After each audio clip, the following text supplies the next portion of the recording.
Hey guys, welcome to another episode of Disney Dust. DisneyDwayne here, ready to talk about Wreck-It Ralph 2, Ralph Breaks the Internet. Now, first up, I want to say if I could have part 2 be part of part 1, I would want to love the movie as much. However, it is a different movie, and I have to say that I guess part 1 was better. However, I want to love this movie so much, and I'll give you my score at the end, of course. And of course, spoilers when I mention, I'll let you know so you can click away, pause it, or come back and watch it after you've watched the movie itself. Now, what did I think? Do you have to watch 1 to watch 2? Not really, but if you do watch 1, of course, you definitely understand the relationship between Ralph and Vanellope a lot better, and you'll also understand the characters you see at the start and at the end of the movie without them being too auxiliary. What I like about this movie is that the auxiliary characters, I call them auxiliary only because the first and second movie really does focus on Ralph and Vanellope's friendship more than anything. So unlike Finding Dory, for example, it does a better job making these characters a part of the story, enhancing Ralph and Vanellope's journey more so than just being auxiliary.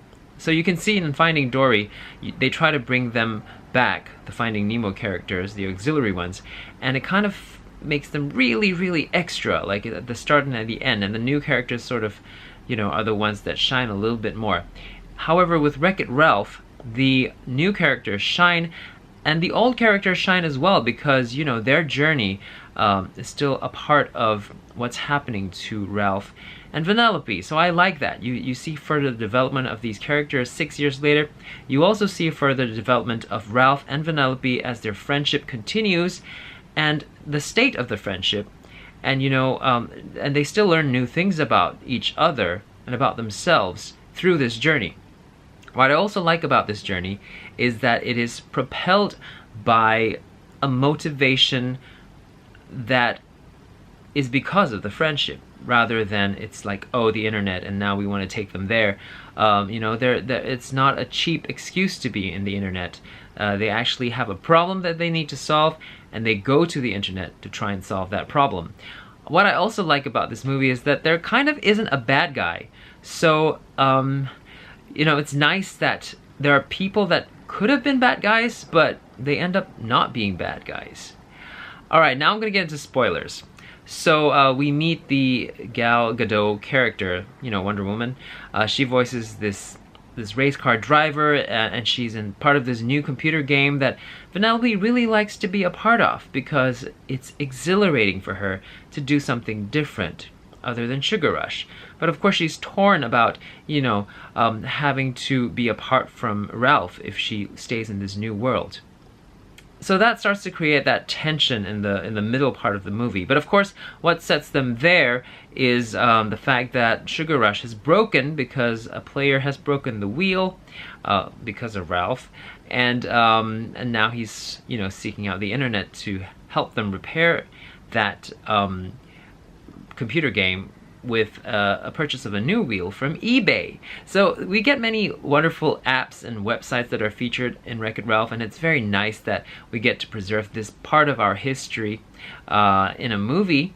What's also fantastic is, of course, the Oh My Disney section where they actually visit all the Disney princesses, and it's just amazing. You hear flavors of their music and a little bit of a medley. You get a taste of each of their characters. There are lots of little, if you look at their t-shirts, they're wearing these awesome things related to their characters. There's just so many references and Easter eggs everywhere. I just couldn't keep track of it. And even before the princess scene, there were lots of cameos, and like Nick Wilde, and there's just so many. It was just so enjoyable. I have to definitely watch the movie again to catch everything. Also, I just want to say, and the movie uses very well, like, the attributes and the characteristics of the internet, like a virus, or, the fact that Vanellope and Ralph have to steal this car. It's not their character, but however, in a computer game, this computer game, she's used to having her car you know, well, not stolen, but like there are people attempting to steal her car all the time. So it's a computer game. So that's very justifiable. So I like that. I like that Wreck-It Ralph knows how to use properties of the computer and video games and the internet to justify the reality that they're in. So everything makes sense. Nothing is contrived, you know, as much as I usually these kind of things would be, you know, when you shove a new environment like that and you have to, you know, make all these backstories and create new characters. But so understandable because we all use the internet and we understand the internet so well. And also a great message about how what you say on the internet has such a big impact on people, and to not abuse that power almost. I like that. I also like that they touch on viral videos and that you actually don't make that much money. I realized that from my own viral videos, so that was really nice. All in all, I was very, very excited to see Vanellope's new solo song written by Ellen Menken. You know, such an amazing homage to all these Disney princess ballads that we have, even with the underscoring and everything, just sounding so Disney.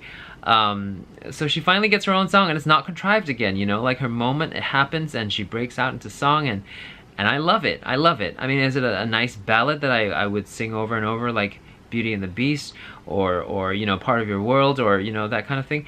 Not really, because I mean, she's not really a singer, but I just appreciate the fact that Vanellope has her own solo right now. All in all, I will give this movie a 4.5 out of 5. I really do like it. I think Wreck-It Ralph itself has like a 4.7, almost a 5. In any case, what did you think about this movie? Do you agree with what I said? Is there anything more you want to add? Feel free to comment below. And until the next movie review, which is Mary Poppins Returns, this is DisneyDwayne saying goodbye. And don't forget to check out also, I've just come back from Japan. I haven't slept yet. My upcoming videos from Disneyland Tokyo and Disney Sea. Bye!